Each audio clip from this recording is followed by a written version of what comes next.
সব সময় তো গ্রিন কালারের সুতো দিয়ে আমি পাতার কাজ করি, তাই আজকে আমি গ্রিন কালারের সুতো দিয়ে একটু বুলিয়ান নট রোজ করলাম।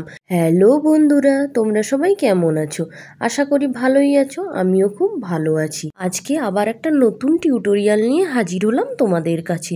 তোমরা যদি প্রতিদিন নতুন নতুন টিউটোরিয়াল পেতে চাও তাহলে অবশ্যই আমার সঙ্গে যুক্ত হয়ে যাও বন্ধুরা। আমি কিন্তু এখানে প্রথমে ড্রয়িং করে নিয়েছি, আর ড্রয়িং ভিডিওটা অলরেডি আমি কিন্তু তোমাদের সঙ্গে শেয়ার করে দিয়েছিলাম। তোমরা যদি না দেখে থাকো তাহলে আমার ভিডিও সেকশানে গিয়ে আগে ওইটা দেখে নিতে পারো, না হলে না একটু বুঝতে অসুবিধা হবে। তোমরা যদি প্রথমে ভিডিওটা দেখে নাও, ড্রয়িং ভিডিওটা, তাহলে কিন্তু বুঝতে পারবে যে আমি এইটা কিভাবে ড্রয়িং করেছি। ড্রয়িং করার পরে আমি কিন্তু এখানে প্রথমে ডালগুলো সেলাই করে নিচ্ছি। প্রথমের ডালটা আমি স্টিম স্টিচ দিয়ে সেলাই করে নেওয়ার পর দ্বিতীয় ডালটা আমি কিন্তু উইপড রানিং স্টিচ দিয়ে সেলাই করে নিচ্ছি। প্রথমে আমি সবগুলো ডাল সেলাই করে নেব, তারপরে একে একে ডিজাইনটা শুরু করব। প্রথমে ডালটা সেলাই করে নিচ্ছি, আর এখানে কিন্তু আমি একটা ব্রাউন কালারের সুতো নিয়েছি ডালগুলো সেলাই করার জন্য। আজকে কিন্তু সবুজ কালারের সুতো দিয়ে আমি ডাল সেলাই করিনি, আজকে একটু আমি নতুনত্ব আনার চেষ্টা করেছি। সব সময় তো সবুজ কালারের সুতো দিয়ে ডাল পাতা করি, তাই আজকে একটু অন্যরকম করার চেষ্টা করলাম। ডাল সেলাইগুলো শেষ হয়ে গেলে আমি কিন্তু পাতা সেলাই করতে চলে যাব। আর পাতা সেলাই করার জন্য আমি অ্যাজ ইউজুয়াল ফিশবোন স্টিচ ব্যবহার করেছি। এই সেলাইটা দিয়ে পাতা করতে আমার খুবই ভালো লাগে, তাই আমি যখনই পাতা সেলাই করতে হয় তখনই আমি ম্যাক্সিমাম সময় এই ফিশবোন স্টিচ দিয়ে পাতা সেলাই করি। এখানে আমি একটা কমলা কালারের ডলি সুতো দিয়ে পাতাগুলো সেলাই করে নিয়েছিলাম। এই কমলা কালারটা কিন্তু খুবই ভালো, একটা পলাশ ফুল কালার, ডিপ কমলা কালার নয় কিন্তু। এরপরে কিন্তু আমি পাতাটা সেলাই করা শেষ হয়ে গেলে কিছু কলি সেলাই করে নেব। আর কলি সেলাই করার জন্য আমি ডলি সুতোরই হলুদ কালারের সুতোটা ব্যবহার করেছি। আমি প্রথমেই বললাম না, আজকে সবুজ কালারের সুতো দিয়ে কিন্তু আমি পাতা বা ডাল কোনো কিছুই সেলাই করিনি।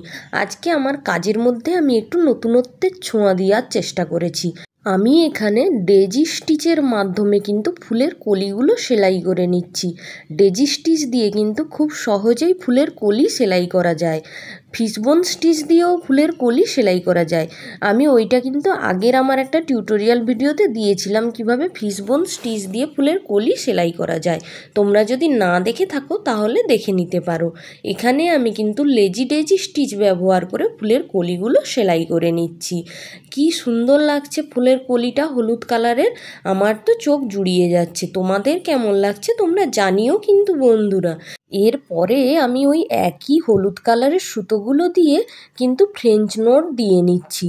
আর আমি ফ্রেঞ্চ নট দিয়ে ছোট ছোট ফ্লাওয়ার করে নিচ্ছি। দেখবে রাস্তার দুধারে ছোট ছোট ফুলের গাছ থাকে, যেগুলোর ডাল দেখতে পাওয়া যায় না, কিন্তু খুব সুন্দর ছোট ছোট ফুল দেখতে পাওয়া যায়।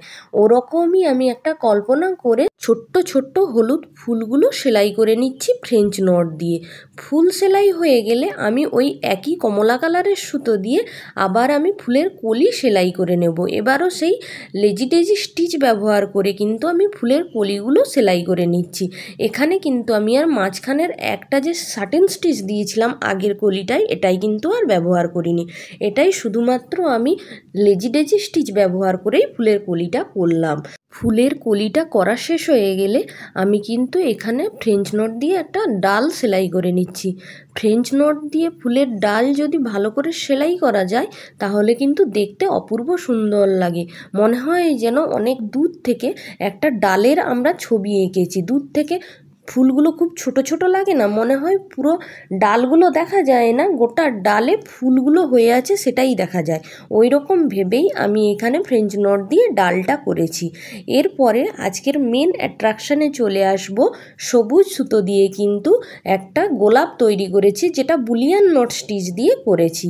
এর আগেও আমি বুলিয়ান নট স্টিচ কিভাবে করতে হয় তার ভিডিও কিন্তু দিয়েছি। আজকে আমি একটু নতুনত্ব আনার চেষ্টা করেছি।